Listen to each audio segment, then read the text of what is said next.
My father, Edward Johnson, a retired colonel from the Air Force who still wore his past rank like a badge, was holding court near the Champagne Fountain at my youngest sister's wedding in Charleston, South Carolina. He loved an audience more than anything, and this wedding was the perfect stage for him to shine, at least in his own mind. I stood by the gift table, dressed in a pale lavender bridesmaid's gown that felt more like a uniform I hadn't chosen, clutching a glass of sparkling water and trying to stay invisible.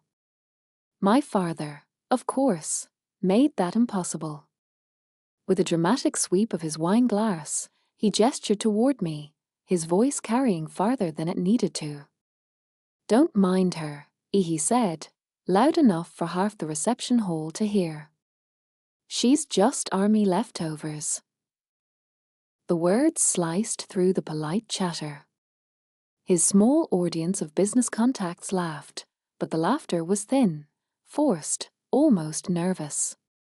Still, it hit me like a punch to the chest. Before I could even mask my expression, a voice rang out, sharp, clear, and commanding. "Sir!" The room hushed. Standing a few feet away was the groom, Lieutenant Matthew Carter, looking impeccable in his navy dress whites. His posture was rigid, locked at perfect attention. But his eyes weren't on my father. They were locked on me with unwavering respect. My father's smile faltered, confusion flickering across his face. "With all due respect, sir," and Matthew's voice boomed, "that so-called trash is my commanding officer." The silence was deafening. The weight of his words hung in the air like a live grenade. My father's face went pale, his glass trembling just enough to spill a drop of red wine onto his sleeve. For a moment, I almost pitied him.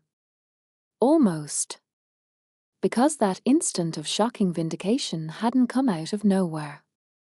It was the breaking point of years of dismissals, snide remarks, and backhanded comments that had built up like pressure behind a dam. And the final straw had come barely an hour earlier. During the cocktail hour, while I was helping my sister Catherine adjust her veil, my father had pulled me aside.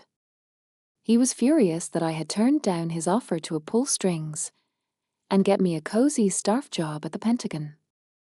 "You're wasting your time at Fort Bragg," he had hissed, his breath heavy with bourbon. "Playing around with your cyber nonsense. Nobody respects that. You should have worn your uniform today, at least. Show some pride. Pretend you belong." I'd stood there in silence, face neutral, letting his words roll over me like I'd learned to do since childhood. What he hadn't realized, what he never bothered to consider, was that Matthew, his father, and several Navy officers were standing close enough to overhear every word. So when he made his Army leftovers a joke to his friends, he hadn't just insulted me as his daughter. He had insulted a field-grade officer in front of a subordinate and a key defense contractor. In his arrogance, he had crossed a line he didn't even know existed. That was his mistake. And it was one he would never fully recover from. To understand why this moment mattered so much, you'd have to understand the two lives my father forced me to live.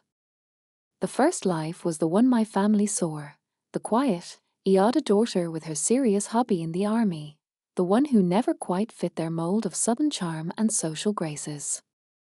To them, my career was just a phase, something to tolerate until I grew tired of it and settled down. The second life was my reality, a life of responsibility, of classified directives, of silent digital battles where my choices could protect millions of Americans from threats they'd never even know existed. I wasn't just some soldier. I was a commander in the U.S. Army Cyber Corps, responsible for defending critical infrastructure from foreign adversaries. For years, I'd kept those two worlds strictly separate. My uniform never entered family spaces, and my rank never crossed the threshold of their judgmental living rooms. That firewall of silence had been my armor. But now, in a Charleston ballroom, at my sister's wedding, my father had bulldozed through that firewall without even realizing it. And for the first time, he was about to see exactly who his army leftovers a daughter really was. The music at the reception picked back up after Matthew's words cut through the room, but for me the echo lingered. I forced myself to smile, to keep moving, as if nothing had happened. I wasn't going to give my father the satisfaction of seeing me rattled. My sister Catherine, the bride, was radiant. She always was. From childhood, she had been the golden one. The pretty daughter who charmed teachers, neighbors, and eventually the entire extended family. She drifted through life like it was a garden party, her mistakes forgiven before she even had to apologize for them. I didn't resent her. Not exactly. But I couldn't ignore how my father had built her pedestal out of bricks carved from my failures. That evening, while guests toasted her marriage to Matthew, I remembered another family gathering, a Christmas dinner 3 years earlier in Savannah, Georgia, where my father had performed a similar act of dismissal. The house had smelled of pine needles and roast turkey. Catherine had chosen that moment to announce her engagement to Matthew. The room had erupted in cheers, champagne glasses clinking, relatives clapping her on the back like she'd just won a war. My father had stood up, booming over the noise, heir to my beautiful daughter Catherine, finally locking down a real officer, a man with a future. Everyone had laughed and raised their glasses. Everyone except me. Because what they didn't know was that earlier that same week, I had received official notice of my selection for Battalion Command, a career milestone less than 5% of majors in the Army ever achieve. It had been the proudest moment of my career. That night, I'd waited until the noise of the dinner had died down, then pulled my father aside near the fireplace. "Dad," I had said softly, I was just selected for command. I'd expected, if not pride, then at least acknowledgement. Instead, he had patted my hand without looking at me, his eyes fixed on the flames. "That's nice, dear," he'd said absently. "Just try not to get stuck in the middle of nowhere for your whole career. And remember, it's not exactly a place to find a husband." Dismissal. Again. I remembered standing there, my face blank, my chest tight, while the warmth of the fire burned against my skin. It had been the same pattern since childhood. No matter what I achieved, it was never enough. Not compared to Catherine. My mother, Evelyn, had floated in a few moments later, her voice gentle but suffocating. "Sweetheart, your father just wants what's best for you. We just want you to be happy and normal." Normal. That word had always hung over me like a verdict. To them, ambition was an affliction, something to be cured. My drive, my career, my passion, it was all framed as evidence that I was somehow broken. But what they never saw, what they refused to see, was that I already carried a responsibility far greater than they could comprehend. Contrast that cozy Savannah living room with a Tuesday morning at Fort Bragg. I was in a SCIF, a secure compartmented information facility. A sterile, windowless space where the hum of servers filled the silence, and the only light came from 24 monitors streaming live threat data. A young sergeant said urgently, "We have an intrusion." State-sponsored. They're targeting the East Coast power grid. In that moment, there was no father to disappoint, no sister to measure myself against. There was only the mission. "Lock down sectors Alpha and Gamma," I ordered calmly. "Isolate the malware. Prep counter-exploit packages and get me a direct line to NSA." The room moved like clockwork, analysts, officers, and NCOs executing my orders with practiced precision. They didn't need me to raise my voice. They trusted my judgment because they had seen it proven under pressure, again and again. My executive officer, Captain Harris, once told me I led with a scalpel, not a hammer. Quiet, deliberate, surgical. My family mistook it for passivity, but my soldiers knew better. They respected me not because of my name, but because I had earned every ounce of authority in that room. That night, after the crisis was contained, I'd called my mother. I'd tried, once again, to explain the scope of what I did. I told her about the responsibility, the stakes, the thousands of lives that could be disrupted if we failed. Her sigh had been soft, tired, the same sound I'd heard all my life. "Oh, you know your father," as she'd said. "He loves the parades, the traditions, the stories. He just doesn't understand computers. It's not real to him. Just let him have his stories." And in that moment, I had understood. She wasn't a peacekeeper. She was an enabler. The one who helped him keep his version of the story intact, even if it erased me. For years, I had accepted that split. In their world, I was the disappointment. In mine, I was a commander. But my father's outburst at Catherine's wedding had crossed the final boundary. He had dragged their world into mine. And now, whether he realized it or not, he was about to face the consequences. Because there were rules in my world. And unlike him, I understood exactly how those rules worked. The morning after Catherine's wedding, I sat in my office at Fort Bragg, the muted hum of the base a welcome contrast to the forced cheer of the reception. The anger I had felt the night before, hot, raw, and helpless, was gone. In its place was something colder, sharper. It felt like the calm before an operation. I knew one thing for certain: shouting back at my father would achieve nothing. It never had. He thrived on conflict, on loudness, on spectacle. That was his battlefield. But it wasn't mine. My language was procedure, protocol, and strategy. If I was going to correct him, I wasn't going to do it in a living room or a church reception hall. I was going to do it in the world I commanded, the world where his past rank meant nothing.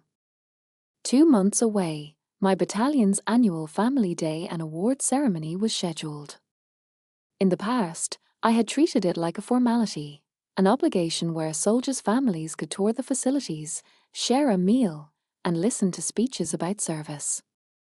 But now, I saw it differently. It wasn't just an event. It was an opportunity. A stage. For the first time, I opened the operational plan for Family Day not as a commander checking logistics, but as a strategist designing an operation. Every detail, the invitations, the seating chart, the order of speakers, became pieces of a mission set. And at the center of it was one objective: clarity. Not revenge, not humiliation, but a correction. A recalibration of the hierarchy my father claimed to respect. Step 1 was the invitation. I drafted it carefully, officially addressing it to Mr. Edward Johnson, USAF, RET. That distinction mattered. He was no longer a Colonel Johnson. He was a civilian. My civilian guest. The subtlety was deliberate, a reminder that the uniform he once wore no longer granted him authority here. I knew him well enough to predict his reaction. He would see the formality as overdue recognition, an acknowledgement of his importance. His ego wouldn't allow him to decline. Step 2 was to secure the presence of my brigade commander, Colonel Jonathan Miller, a quiet but formidable officer with deep knowledge of my unit's classified successes. His participation would bring a level of gravity my father couldn't argue with. Step 3 was the payload. I reviewed the award citations personally, editing every word with precision. When I reached the file for Lieutenant Matthew Carter, the groom who had stood up for me at the wedding, I inserted a line of deliberate emphasis. For his unwavering integrity and his strict adherence to the customs and courtesies of the military profession, both on and off duty. Every word was a scalpel, carefully sharpened. The trap wasn't designed to humiliate my father. It was designed to remind him of the rules he had once claimed to live by. Rules he had broken when he chose to use the army as a punchline against his own daughter. When the invitations went out, my phone rang that same evening. Elizabeth, and my mother's voice chimed, bright and relieved. Your father is so excited. He says it's about time your unit recognized him for his service. He feels appreciated. I let her talk. She had no idea. Neither of them did. Because they thought they were being invited as honored guests. They didn't realize they had just RSVP'd to a formal lesson in the chain of command. The weeks leading up to the ceremony felt like preparing for deployment. During the day, I commanded cyber defense missions, tracking hostile intrusions, coordinating with NSA and Cyber Command, making decisions that rippled across national infrastructure. At night, I worked on the ceremony plan, fine-tuning it like an operation order. My soldiers noticed the intensity but didn't question it. To them, preparation was normal. They didn't need to know that this mission wasn't against a foreign adversary, but against a narrative that had overshadowed my life for decades. I wasn't planning to confront my father with anger. I was planning to place him in an environment he couldn't control, governed by rules he couldn't bend, and let reality speak for itself. Because in the army, respect isn't a story you tell about yourself.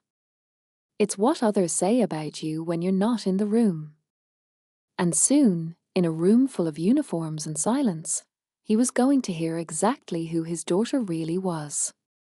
The morning of the battalion's family day dawned crisp and still, the Carolina air carrying that heavy, humid weight that clung even in spring. By 7 a.m., the base auditorium was already transformed. The floor gleamed with fresh polish, the air smelled faintly of starch from dozens of pressed uniforms, and enormous American and unit flags hung silently behind the stage like ancient sentinels. This wasn't a wedding ballroom in Charleston. This was my house. Rows upon rows of soldiers in dress blues filed into their seats, their posture straight, their eyes forward.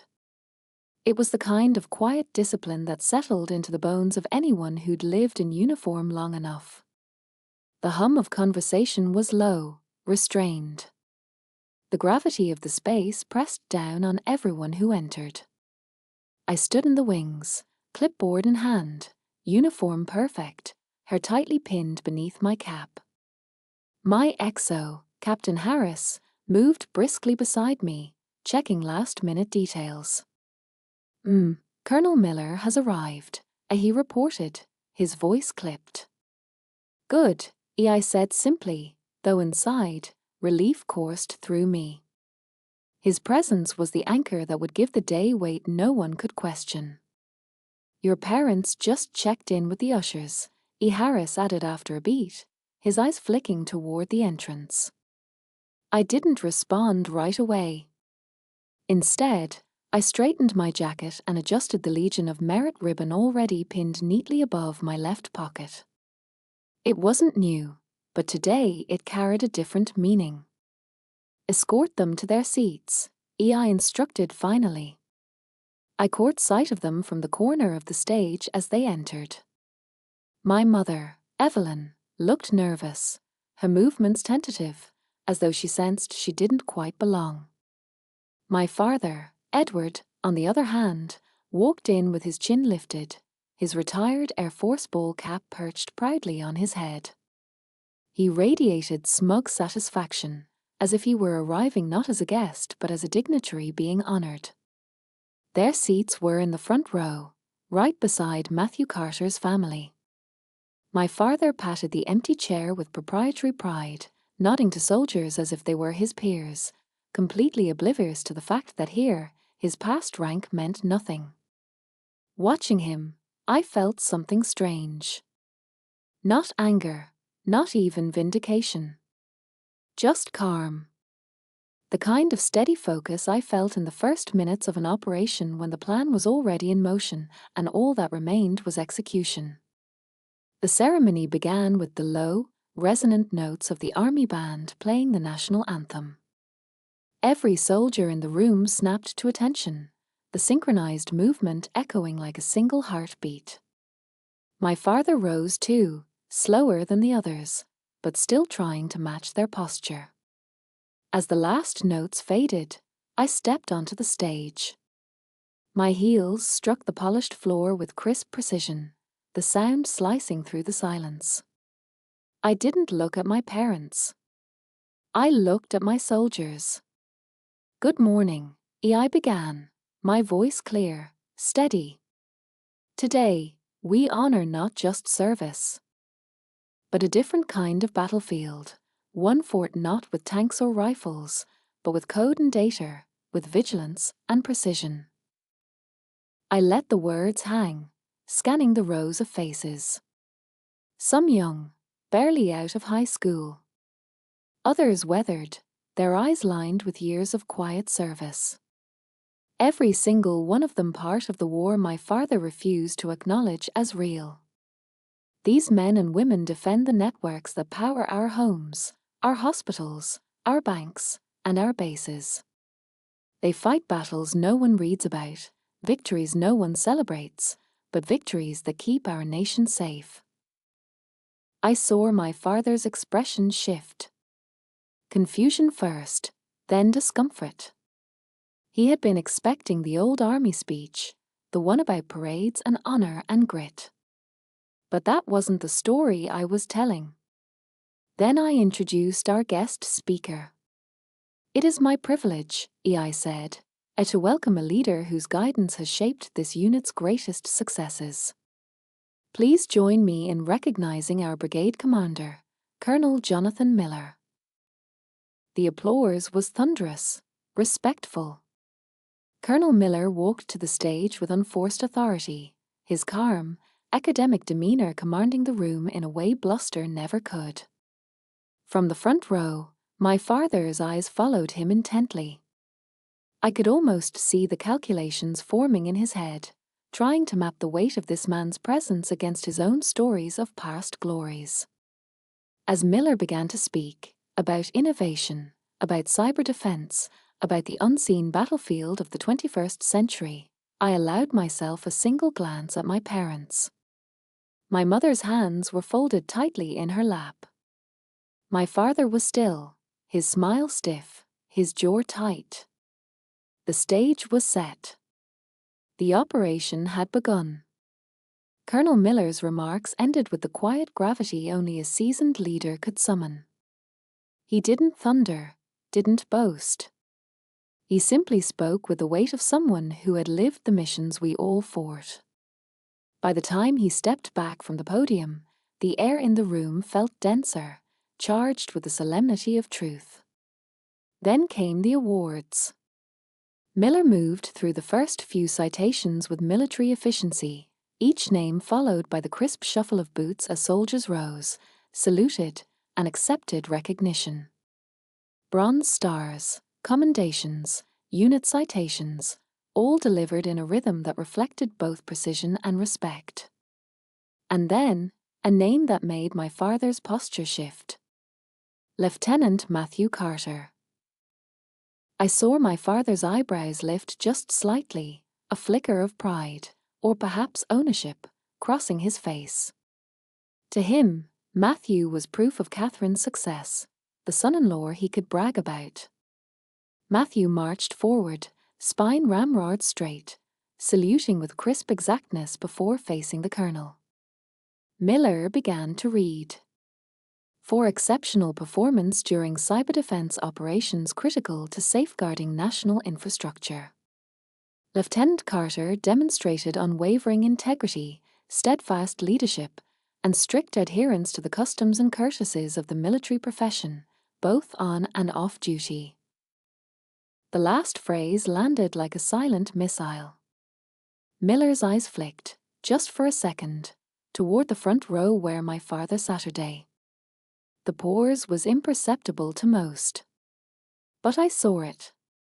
So did my father. My father shifted in his chair. His jaw tightened, a faint flush creeping up his neck. He wasn't used to hearing his language, the customs and courtesies he had spent years invoking, wielded with surgical precision against his own behavior. Matthew accepted his citation, saluted, and turned sharply on his heel. As he walked past the front row, his eyes locked briefly with mine, a subtle acknowledgement of the moment we both knew had landed. But that wasn't the climax. That was just the prelude. Colonel Miller cleared his throat, holding the final folder. The room stilled.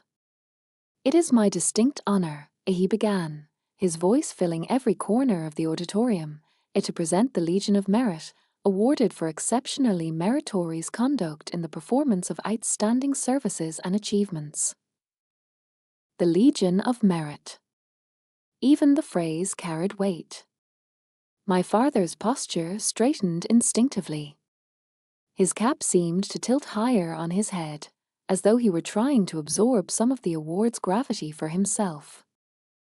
This recognition, Miller continued, is for the successful leadership of Operation Silent Shield, a mission of vital importance to national security. The planning and execution of this operation prevented a catastrophic attack on our nation's financial infrastructure, protecting millions of Americans from disruption. The words were sanitized, professional, but behind them was a truth my father could never imagine.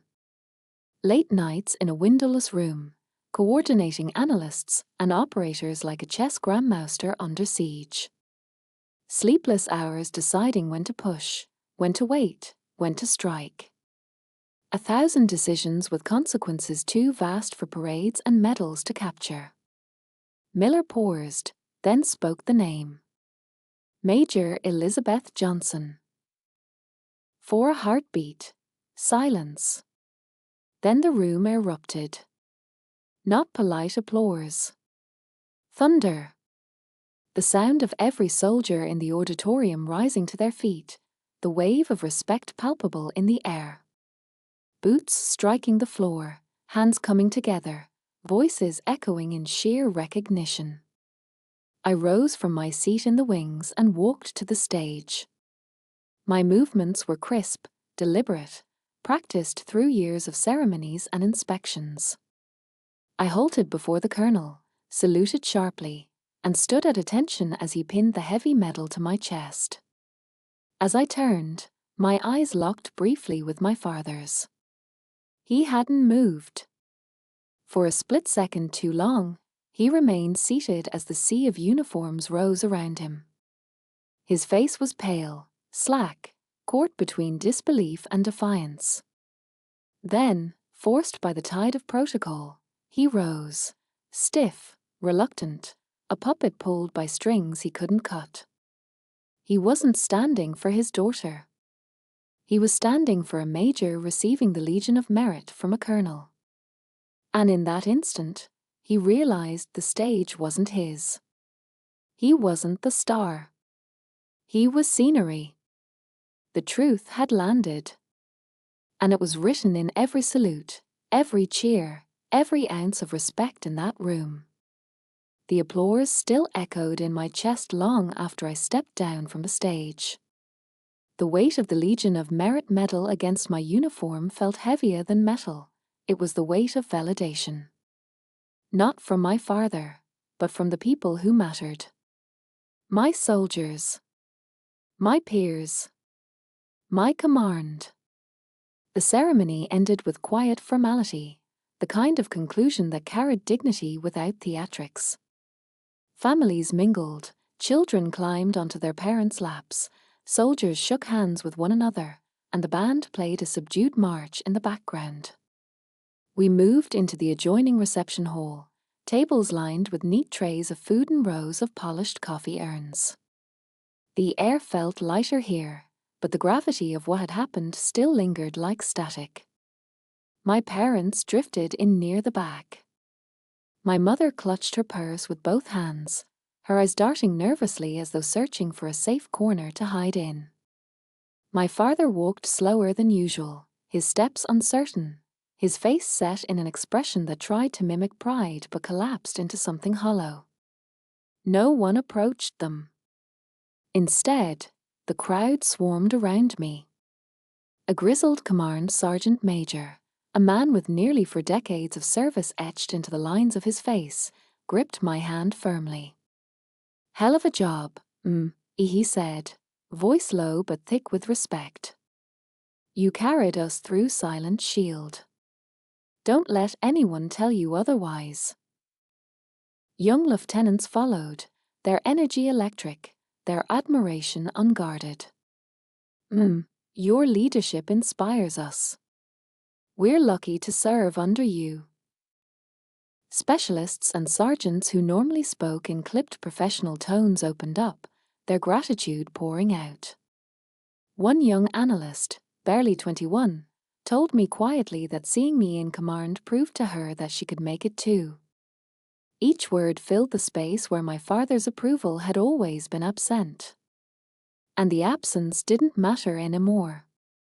Across the room, I saw Matthew and Catherine approach. Catherine looked uncertain, her usual effortless charm muted in the face of the reverence surrounding me. Matthew, however, walked tall, his uniform still crisp, his salute earlier still echoing in the memory of everyone present. He clasped my shoulder with genuine pride. "You deserved every word of that citation," he said firmly. "And I'll follow your lead anywhere." His father, a respected defense contractor whose company had partnered with my unit, shook my hand next. His grip was strong, his words straightforward. "Major, you've got my full respect. What you've built here, it's extraordinary." That was the moment my father finally realized how isolated he was. He stood at the edge of the crowd, watching as soldier after soldier, leader after leader, civilian partners and subordinates alike, surrounded me in a circle of recognition. Not one of them spared him more than a glance. The uniform he once wore had no power here. His stories had no weight. His voice had no audience. I caught his eyes across the room. For years, I had imagined what I wanted to see in them. Anger. Shame. Maybe even regret. But what I saw instead surprised me. Emptiness. A hollow vacancy, like a man stripped of the narrative that had carried him for decades. The proud warrior, the storyteller, the patriarch, gone. What remained was just Edward Johnson, a civilian at the edge of a world he could never control. He didn't storm out. He didn't cause a scene. He simply turned, shoulders slumped, and walked toward the side door. My mother trailed silently behind him, her arm brushing his but not holding it. No farewell. No acknowledgement. Just quiet defeat. The reception swelled around me. Laughter, handshakes, congratulations. The weight of my soldiers' respect filled me with something stronger than triumph. Peace. The internal ledger I had carried for so many years, the one that had tallied every slight, every dismissal, every casual cruelty, finally balanced. The debt was paid. The account was closed. And for the first time in my life, I felt free. A year later, I stood once again on a parade field, the Carolina sun sharp against the polished brass of the regimental band. But this time, it wasn't Family Day. It was my change of command ceremony. The silver oak leaf of a lieutenant colonel gleamed freshly pinned on my chest.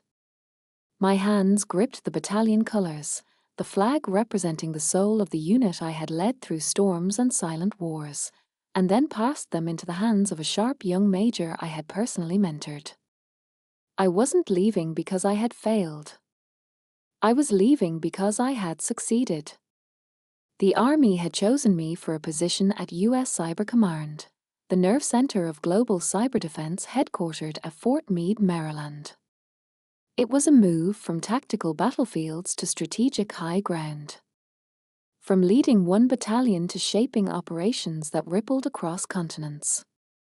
As I saluted the brigade commander and stepped back, the applause of my soldiers followed me.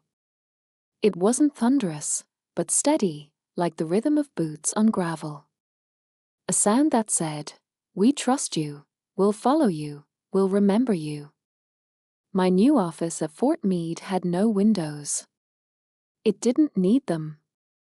The walls were covered in massive digital screens displaying network data in real time, streams of code, heat maps of intrusion attempts, blinking alerts marking hostile probes across the globe. To most, it would look sterile, overwhelming. To me, it was alive. This was my new battlefield. The people here weren't just soldiers. They were NSA cryptographers who thought in algorithms, civilian analysts with multiple PhDs, officers from every branch of the military. It was an eclectic tribe bound by one mission: defend the invisible borders no one else could see. Here, nobody cared about family names or hometown reputations. They cared about clarity, accuracy, and the ability to stay calm when the world's most sophisticated adversaries hammered at the gates.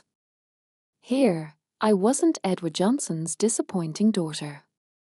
I wasn't the quiet sibling overshadowed by the golden child. I was Lieutenant Colonel Elizabeth Johnson, a commander trusted to make decisions that affected the safety of millions. For the first time in my life, I didn't feel the need to compartmentalize.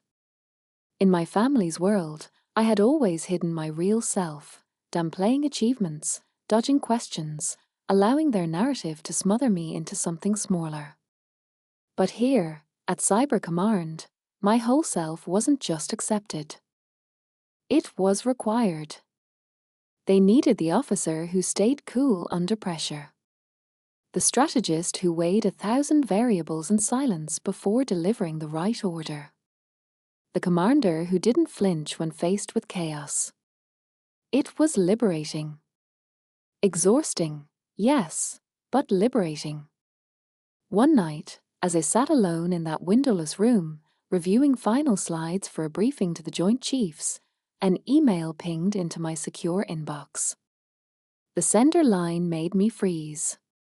Edward Johnson. My finger hovered over the delete key, but curiosity won. I opened it. Elizabeth, I saw the announcement of your promotion to Lieutenant Colonel in the Army Times. It seems I misunderstood your career path. Your mother is well. That was it. No apology. No warmth. Just stilted sentences from a man who had spent a lifetime weaving stories that always placed me in the shadows. It wasn't contrition. It was surrender. A white flag from a world that no longer had any claim on me. I read the email twice, waiting for some rush of vindication, some burst of triumph. But none came. There was no anger left. No bitterness. Only quiet finality. My peace no longer depended on his recognition. My legacy wasn't his to define. Without replying, I archived the email. The screen blinked, and it was gone. In front of me, the mission data still glowed, threat vectors, adversary activity, vulnerabilities waiting to be secured. That was where my attention belonged. I wasn't chasing his approval anymore. I was building something far greater. Fort Meade had a rhythm all its own. Days blurred into nights, missions into briefings, operations into lessons learned. The tempo was relentless, but within that pressure I found something I'd never known before, a family that didn't share my blood, but shared my purpose. These weren't people who measured me against my sister's charm or my father's rank. They measured me against the mission. Against the clarity of my judgment, the steadiness of my voice when alarms pierced the silence, the precision of my orders when chaos surged. Here, I wasn't invisible. I wasn't Army leftovers. I was LTC Johnson, a commander whose authority came not from stories, but from trust. I thought often about my soldiers back at Fort Bragg. The young private who had once whispered that seeing me in command gave her courage. The sergeant who had told me I led with a scalpel. The captain who had followed me through missions most people would never know had existed. They were my ledger now. Not the old one that tallied every slight for my family, but a new one that recorded lives impacted, leaders grown, missions secured. And for the first time, the balance sheet wasn't written in red. It was deeply, firmly black.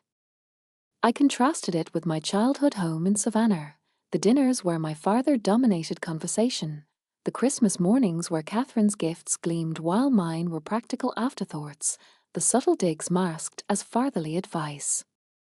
Those rooms had felt suffocating, filled with the weight of what I wasn't. This windowless office at Fort Meade, glowing with data and humming with servers, felt like oxygen. Sometimes, when the missions quieted and the screens dimmed to a softer glow, I let myself think about legacy. My father had always spoken of it, his version. To him, legacy was the stories you told about yourself. The medals on the wall, the anecdotes at reunions, the titles repeated until they echoed louder than the truth. But I had learned something different. A true legacy wasn't what you claimed. It was what others said when you left the room. The sergeant major who clasped my hand and said, "Hell of a job, The analyst who stayed after shift to tell me she felt seen. The lieutenant who swore he wanted to lead like me, not because of my rank, but because of my calm. That was legacy. Quiet, steady, unglamorous, but real. One evening, after a 12-hour shift of preparing a counterintuition operation, I lingered in the office, alone. My reflection glowed faintly in the glass of one of the giant screens, the Legion of Merit ribbon catching the light from the monitors. I remembered the look on my father's face at the ceremony, the slack jaw, the pale skin, the disbelief. He had finally seen me not as his daughter, but as an officer. And in that moment, his narrative crumbled. But here's the truth. I didn't need him to see me anymore. Because I had already been seen by the people who mattered. In the months that followed, my team stopped asking about my family. They didn't need to. My family was right there in the SCIF with me, cryptographers hunched over code, analysts monitoring threat feeds, officers quietly debating strategies in the early hours of the morning. We argued fiercely, challenged one another, pushed back on ideas, but it was all forged in respect. Respect not given out of obligation, but earned in fire. That was the family I chose. The one that had chosen me. And it was enough.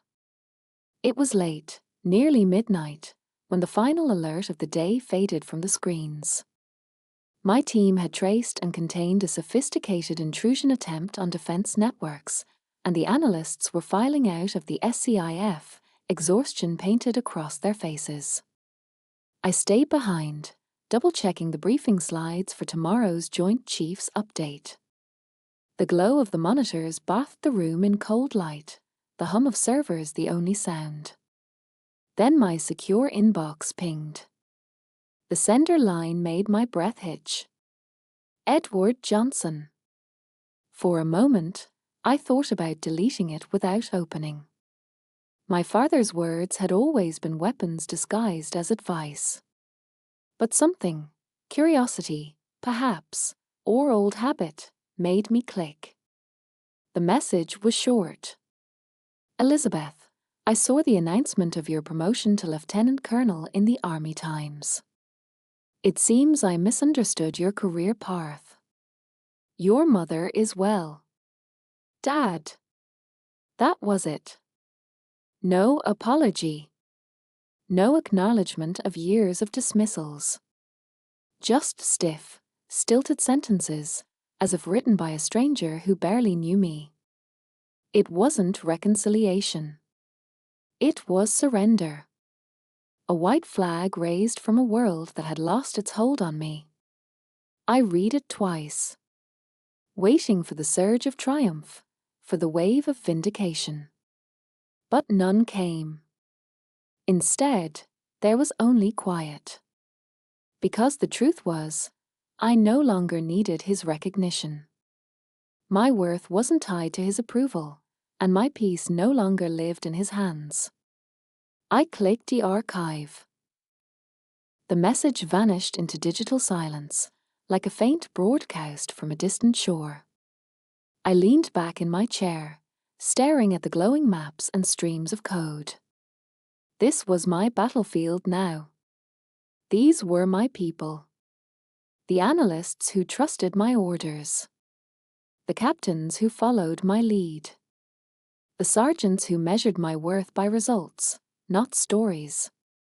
This was the family I had earned, not the one I was born into, but the one that fought beside me. Legacy, I realized, wasn't about the medals you pinned to your chest or the stories you repeated at reunions. Legacy was what others carried forward after you left the room. It was the young lieutenant who said she wanted to lead like me. It was the sergeant who trusted my calm when alarms blared. It was the analyst who whispered that my presence made her believe she belonged. That was the story I would leave behind. Not the one my father had tried to write for me. Sometimes, in rare moments of stillness, I thought of him, of Edward Johnson, retired colonel, the man who spent his life talking about the power of the uniform. And I smiled at the irony. Because in the end, it wasn't his stories, his parades, or his nostalgia that mattered. It was the uniform I wore. The rank he never achieved. The respect he never truly understood. That was what silenced him. As the clock struck midnight, I closed my laptop and gathered my notes. Tomorrow would bring another briefing, another mission, another unseen battle. I walked out of the SCIF, the door sealing behind me with a heavy click. And for the first time in my life, I felt not like a daughter trying to prove herself, but like a commander standing fully in her own story. My father's voice was gone. My peace was mine.